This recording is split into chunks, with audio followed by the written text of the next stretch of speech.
साथियों, आप सभी का इस प्लेटफॉर्म पर स्वागत है।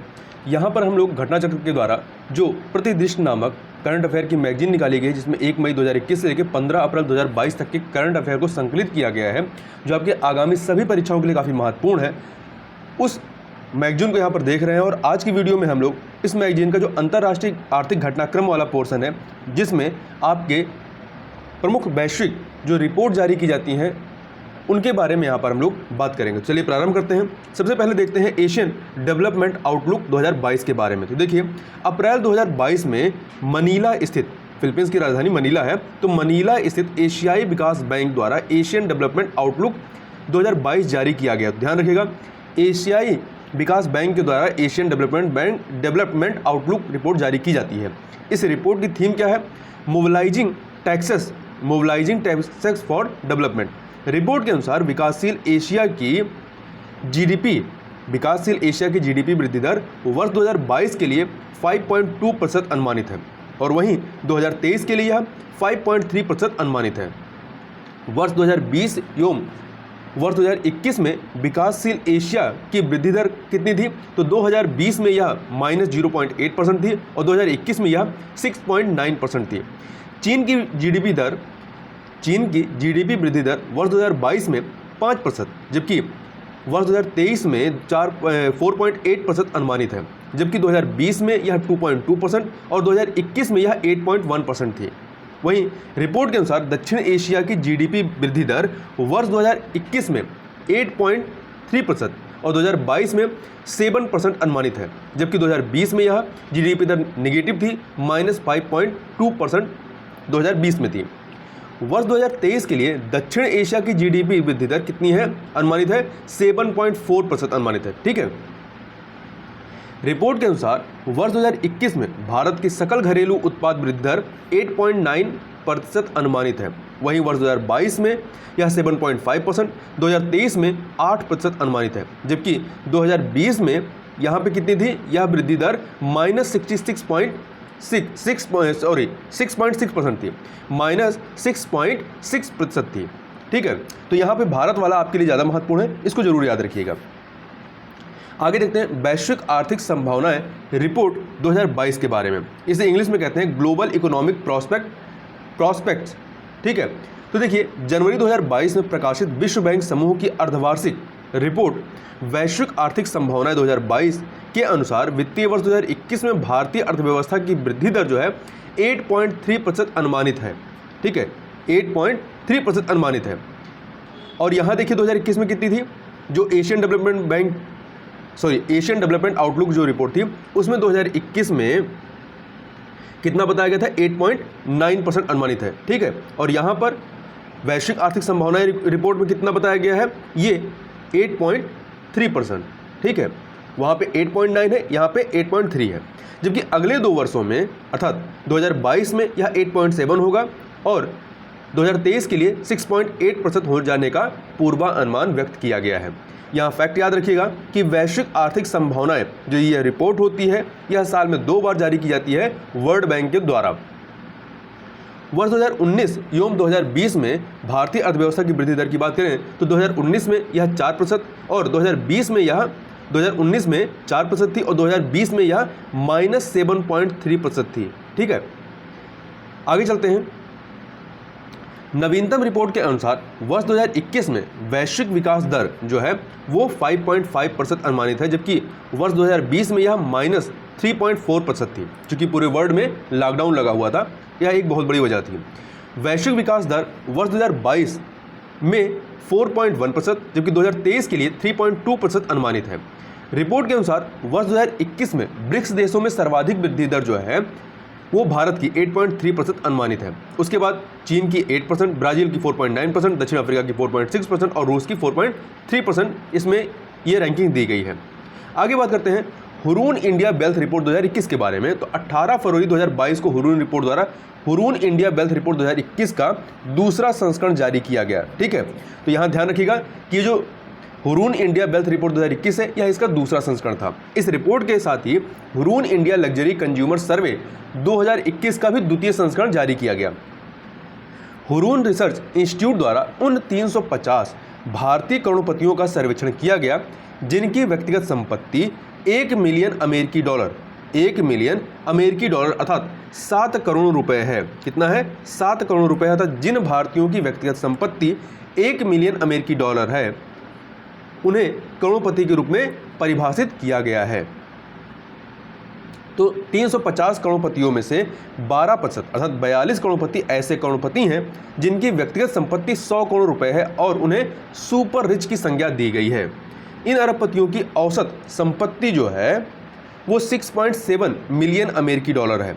इनकी औसत आयु कितनी है? 35 वर्ष है, जो पिछले वर्ष की तुलना में 1 वर्ष अधिक है। मतलब पिछले वर्ष 34 वर्ष थी, इस बार 35 वर्ष है। इस वर्ग के अरबपतियों में पुरुषों एवं महिलाओं का जो अनुपात है वो 8:2 का है। देश में सर्वाधिक करोड़पति परिवारों की संख्या कहाँ पे है? मुंबई में। 7 करोड़ रुपए से अधिक संपत्ति वाले परिवारों की सर्वाधिक संख्या मुंबई में है। मुंबई को करोड़पतियों की राजधानी कहा जाता है। अब बात करते हैं विश्व आर्थिक आउटलुक जनवरी 2022 के बारे में। तो देखिए, जनवरी 2022 में अंतर्राष्ट्रीय मुद्रा कोष द्वारा अपनी अद्यतन रिपोर्ट विश्व आर्थिक आउटलुक जनवरी 2022 जारी की गई है। ठीक है, तो ध्यान रखिएगा, वर्ल्ड इकोनॉमिक आउटलुक या विश्व आर्थिक आउटलुक रिपोर्ट जो है ये अंतर्राष्ट्रीय मुद्रा कोष के द्वारा जारी किया जाता है, जबकि वैश्विक आर्थिक संभावनाएं रिपोर्ट जो होती है वो वर्ल्ड बैंक जारी करता है। आगे देखते हैं इसमें। तो देखिए, इस रिपोर्ट का शीर्षक क्या है? Rising case loads a disturbed recovery and higher inflation.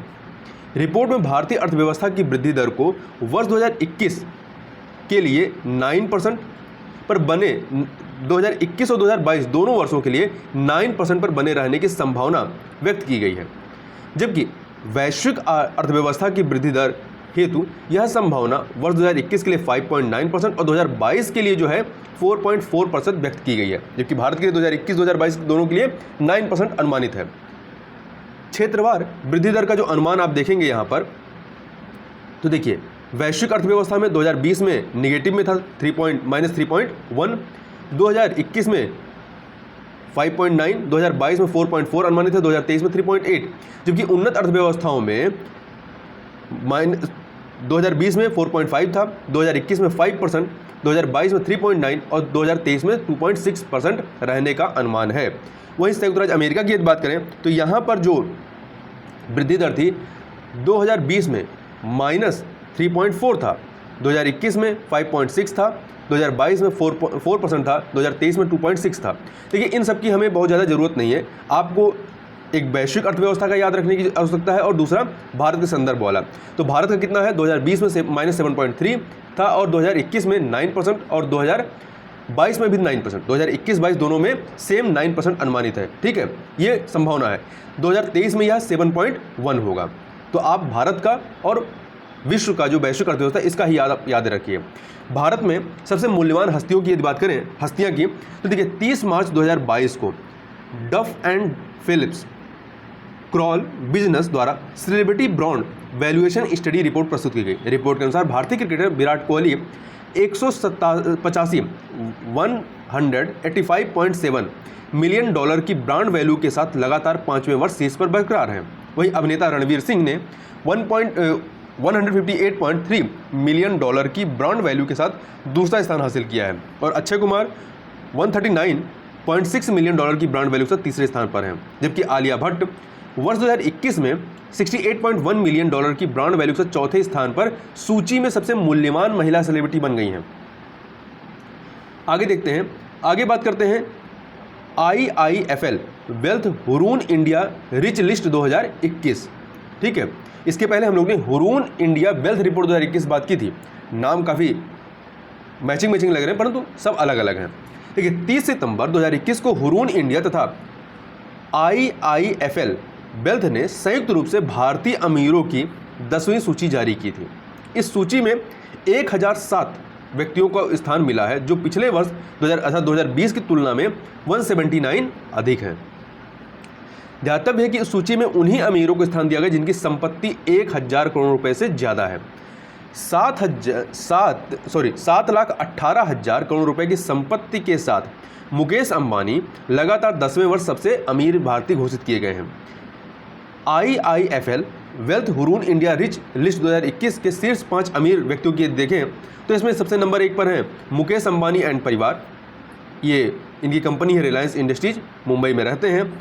Gautam Adani एवं परिवार, इनका कंपनी है अडानी, अहमदाबाद में रहते हैं। शिव नाडार एवं परिवार, SCL इनकी कंपनी है, नई दिल्ली में रहते हैं। SP हिंदुजा एवं परिवार, ये हिंदुजा कंपनी है, लंदन में रहते हैं। और 5वें नंबर पे हैं LN मित्तल एवं परिवार, आर्सलर मित्तल इनकी कंपनी का नाम है, लंदन में रहते हैं।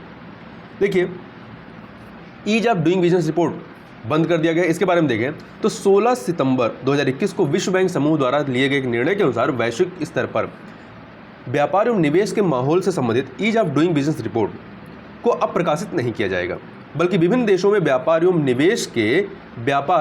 निवेश के माहौल का आकलन करने के लिए एक नए दृष्टिकोण पर काम होगा।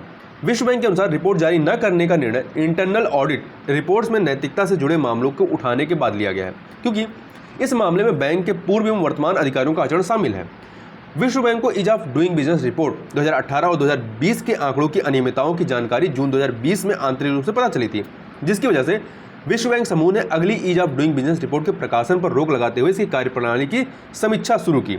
मतलब आपका आखिरी जो ease of doing business report है वो 2020 की है। वर्ष 2020 की ease of doing business report में भारत ने 190 देशों में 63 स्थान हासिल किया था, जबकि 2019 में 77वां स्थान था। ठीक है, अब बात करते हैं वैश्विक आर्थिक स्वतंत्रता वार्षिक रिपोर्ट 2021 की। तो देखिए, 14 सितंबर 2021 को वैश्विक आर्थिक स्वतंत्रता पर वार्षिक रिपोर्ट 2021 या इंग्लिश में कहें तो economic freedom of the world 2021 annual report, ये कनाडा के वैंकूवर स्थित फ्रेजर इंस्टीट्यूट द्वारा जारी की गई है। आर्थिक स्वतंत्रता सूचकांक में देशों की रैंकिंग का निर्धारण निम्नलिखित 5 क्षेत्रों में उनके प्रदर्शन के आधार पर किया जाता है। पहला, सरकार का आकार क्या, साइज ऑफ गवर्नमेंट। दूसरा, विधिक ढांचा और संपत्ति अधिकार, legal structure and property rights. तीसरा है स्थायी मुद्रा तक पहुंच अर्थात एक्सेस टू साउंड मनी। चौथा, अंतर्राष्ट्रीय स्तर पर व्यापार करने की स्वतंत्रता, फ्रीडम टू ट्रेड इंटरनेशनली। और 5वां है साख, श्रम एवं व्यवसाय का नियमन, regulation of credit, labour and business. वैश्विक आर्थिक स्वतंत्रता रिपोर्ट 2021 के अंतर्गत जारी 165 देशों के इस सूचकांक में हांगकांग प्रथम स्थान पर है। सिंगापुर ने सूचकांक में द्वितीय स्थान प्राप्त किया है। ठीक है, तो 165 देशों में हांगकांग नंबर 1 पर है, दूसरे पे सिंगापुर है। वर्ष 2020 की रिपोर्ट में 162 देशों को शामिल किया गया है। इस वर्ष की रिपोर्ट में शामिल 3 नए देश कौन से हैं? इसमें कोमोरोस, जिबूती और सोमालिया है। कोमोरोस, जिबूती और सोमालिया, जिसमें जिबूती और सोमालिया हॉर्न ऑफ अफ्रीका का नाम आपने सुना होगा, उसके ये हिस्से हैं। मतलब हॉर्न ऑफ अफ्रीका के तहत ये दोनों देश भी आते हैं। भारत को 108वां स्थान मिला है और स्कोर कितना है? 6.66 है। जबकि रैंकिंग में अंतिम स्थान पर कौन है? वेनेजुएला है 165वें स्थान पर। ठीक है, तो भारत 108वें स्थान पर है और वेनेजुएला सबसे लास्ट स्थान पर है। आगे चलते हैं, अगला है अंतर्राष्ट्रीय प्रवासी कामगारों पर वैश्विक अनुमान, ILO की जो रिपोर्ट है अर्थात अंतर्राष्ट्रीय श्रम संगठन की। तो देखिए 30 जून 2021 को अंतर्राष्ट्रीय श्रम संगठन द्वारा अंतर्राष्ट्रीय प्रवासी कामगारों पर ILO वैश्विक अनुमान, ILO global estimates on international migrant workers शीर्षक से एक रिपोर्ट जारी की गई है, जो इस रिपोर्ट का तीसरा संस्करण है। ठीक है, इस रिपोर्ट के तहत वर्ष 2019 के लिए अंतर्राष्ट्रीय प्रवासी श्रमिकों के वैश्विक अनुमान को प्रस्तुत किया गया है। संयुक्त राष्ट्र के आर्थिक एवं सामाजिक मामलों के विभाग UNDESA का अनुमान है कि वर्ष 2019 में दुनिया भर में अंतर्राष्ट्रीय प्रवासियों की संख्या 272 मिलियन थी, जिनमें से 15 वर्ष या उससे अधिक उम्र के कार्यशील व्यक्तियों की संख्या 245 मिलियन थी। 272 में से 245 मिलियन जो व्यक्ति थे वो 15 वर्ष से उससे अधिक उम्र के कार्यशील व्यक्ति थे। इस रिपोर्ट के अनुसार वर्ष 2019 में वैश्विक स्तर पर अंतर्राष्ट्रीय प्रवासी श्रमिकों की संख्या 169 मिलियन थी, जो वर्ष 2017 के अनुमान 164 मिलियन से 5 मिलियन या 3% अधिक तथा वर्ष 2013 के अनुमान 150 मिलियन की तुलना में 19 मिलियन अर्थात 12.7% अधिक है। ठीक है, देखिए चूंकि ये आपकी तीसरी रिपोर्ट थी, ठीक है, ये इसका तीसरा संस्करण जारी किया गया था। कुल अंतर्राष्ट्रीय प्रवासी श्रमिकों कितने हैं 169 मिलियन में से 67.4% अर्थात 113.9 मिलियन उच्च आय वाले देशों में, 19.5% अर्थात 33 मिलियन ये जो है मध्यम आय वाले देशों में, 9.5% अर्थात 16 मिलियन निम्न मध्यम आय वाले देशों में तथा 3.6% अर्थात 6.1 मिलियन निम्न आय वाले देशों में नियोजित थे। तो ये इतना आंकड़ा आपको यहाँ पे याद रखने की जरूरत नहीं है क्योंकि आप इसमें कंफ्यूज होंगे। रिपोर्ट के अनुसार अंतर्राष्ट्रीय प्रवासी श्रमिक कुल वैश्विक श्रम शक्ति के 4.9% का प्रतिनिधित्व करते हैं, जिनमें से सर्वाधिक 41.4% जो है अरब देशों में है। ठीक है, आगे चलते हैं विश्व निवेश रिपोर्ट 2021 के बारे में। तो देखिए 21 जून 2021 को अंकटाड द्वारा जारी विश्व निवेश रिपोर्ट 2021 के अनुसार वैश्विक प्रत्यक्ष विदेशी निवेश प्रवाह ग्लोबल एफडीआई फ्लो कोविड-19 महामारी के कारण गंभीर रूप से प्रभावित हुआ। विश्व निवेश या इसे वैश्विक निवेश रिपोर्ट कह सकते हैं 2021 का केंद्रीय विषय क्या था? सतत सुधार में निवेश, investing in A sustainable recovery. तो देखिए इस रिपोर्ट में वर्ष 2020 के आंकड़ों के आधार पर निवेश प्रवाह का विश्लेषण किया गया है।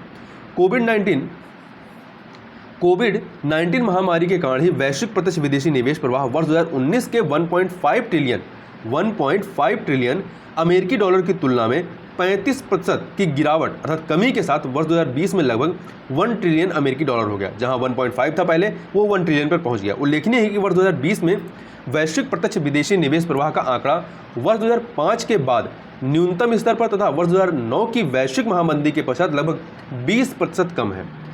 विश्व निवेश रिपोर्ट या वैश्विक निवेश रिपोर्ट 2021 के अनुसार वर्ष 2020 में भारत में 64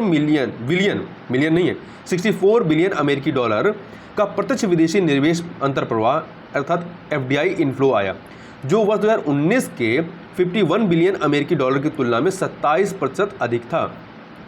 प्रत्यक्ष विदेशी निवेश अंतर्प्रवाह के इस संदर्भ में वर्ष 2020 में भारत जो है विश्व में 5वें स्थान पर रहा, जबकि 2019 में यह 8वें स्थान पर था। वर्ष 2020 में चीन, लग्जमबर्ग,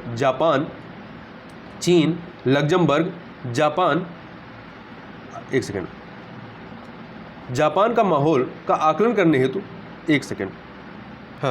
तो देखिए उधर आपके चीन, लग्जमबर्ग, जापान, हांगकांग तथा यूएसए अर्थात संयुक्त राज्य अमेरिका प्रत्यक्ष विदेशी निवेश बहिर्प्रभाव अर्थात एफडीआई इन आउटफ्लो में के संदर्भ में शीर्ष 5 देश रहे हैं।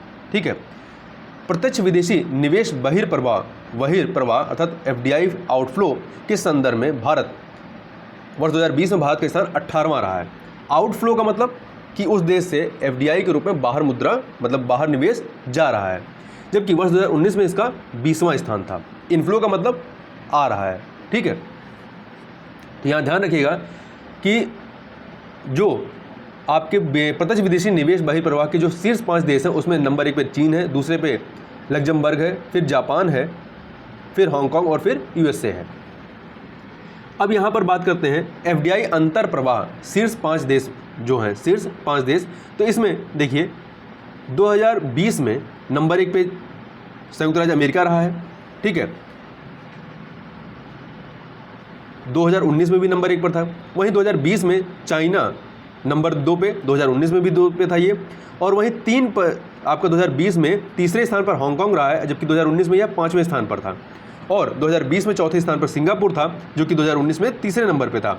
और भारत 2020 में 5वें नंबर पे रहा है, जबकि 2019 में यह 8वें नंबर पे रहा है और 64 बिलियन अमेरिकी डॉलर का निवेश प्राप्त किया 2020 में भारत ने। वर्ष 2020 में विकासशील एशिया में एफडीआई अंतर्प्रवाह में 4% की वृद्धि हुई है। ठीक है, जिससे यह वैश्विक स्तर पर वृद्धि दर्ज करने वाला एकमात्र क्षेत्र बन गया है, जो आपका एशिया वाला क्षेत्र है। वैश्विक अंतर्प्रवाह में एशिया की हिस्सेदारी बढ़कर के 53.6% हो गई है। अब आगे बात करते हैं विश्व आर्थिक स्थिति एवं संभावना रिपोर्ट मध्य 2022 की। तो देखिए 13 जनवरी 2022 को संयुक्त राष्ट्र द्वारा जारी रिपोर्ट विश्व आर्थिक स्थिति एवं संभावना 2022 या इंग्लिश में कहें तो world economic situation and prospect 2022 में वर्ष 2021 के लिए वैश्विक अर्थव्यवस्था की वृद्धि दर को 5.5% अनुमानित किया गया है, जबकि इसी अवधि में भारत की जीडीपी वृद्धि दर 9% अनुमानित है। विश्व उत्पादन एवं सकल घरेलू उत्पाद की वृद्धि दर 2020 और 2023 में यदि देखें तो देखिए यहाँ पर विश्व की बात की गई है। 2020 में -3.4, 2021 में 5.5%, 2022 में 4% और 2023 में 3.5% रहने का अनुमान व्यक्त किया गया है। तो ये कुछ महत्वपूर्ण वैश्विक रिपोर्टें थी जिनकी चर्चा यहाँ पर हम लोगों ने की। तो इस वीडियो में बस इतना ही, मिलते हैं नेक्स्ट वीडियो में, तब तक के लिए बहुत बहुत धन्यवाद।